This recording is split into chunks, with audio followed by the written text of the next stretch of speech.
명. 대부분 이제 우리가 상담이라고 이야기할 때는 9명에서 한 12명 정도의 그 집단원을 이제 구성을 하고요. 상담이 아닌 치료의 목적이라면 한 6명 내외 정도의 인원을 구성을 합니다.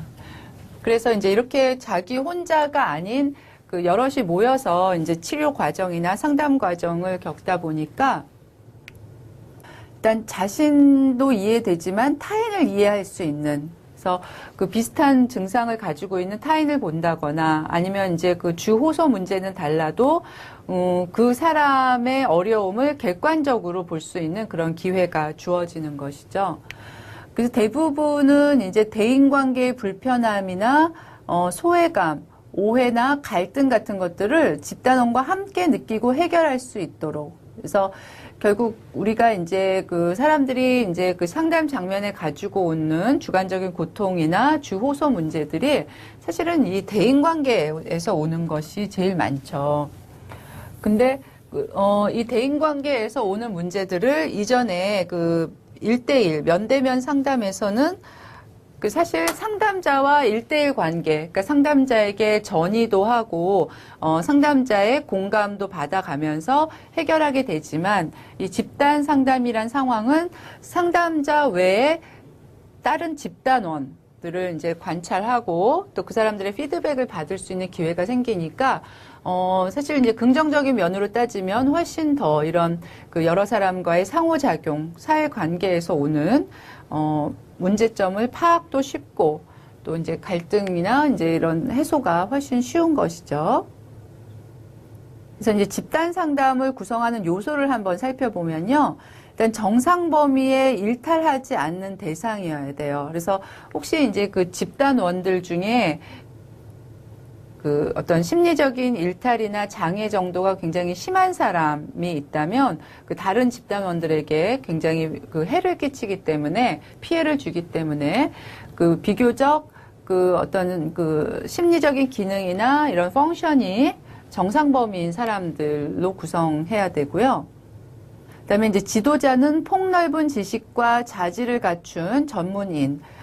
사실 이 집단 상담 지도자는 일반 개인 상담 지도자가 갖추고 있는 지식에 더해서 이런 집단 역동이나 또 그런 것들에 대해서 굉장히 이 경험이나 지식이 높은 사람이어야 되죠. 그리고 집단 분위기는 수용적.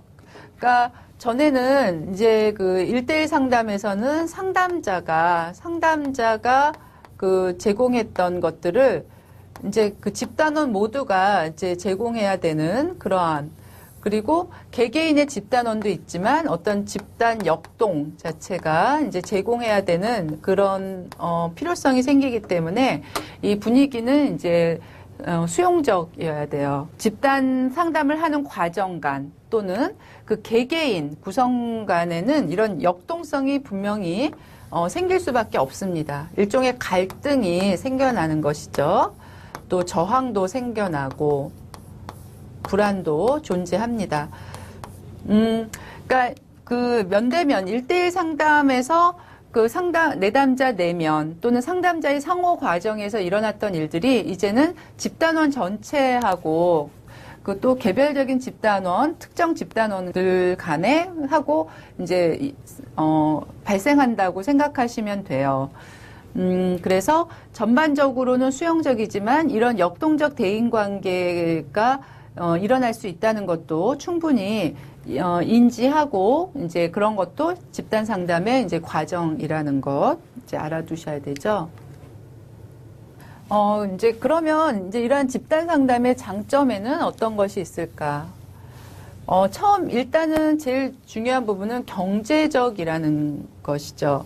집단 상담은 그 개인 상담과는 달리 단기 상담인 경우가 대부분이에요. 그래서 보통은 집단 상담은 시작할 때부터 회기를 정해 놓는 것이 일반적입니다.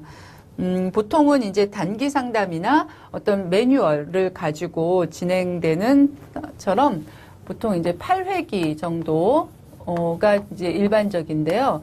그러다 보니까 참여하는 그 입장에서는 그 이제 정해진 시간에 상담을 이제 맞추게 되고, 그러니까 시간이나 금액상으로도 아무래도 이제 그 개인 상담을 하는 것보다는 비용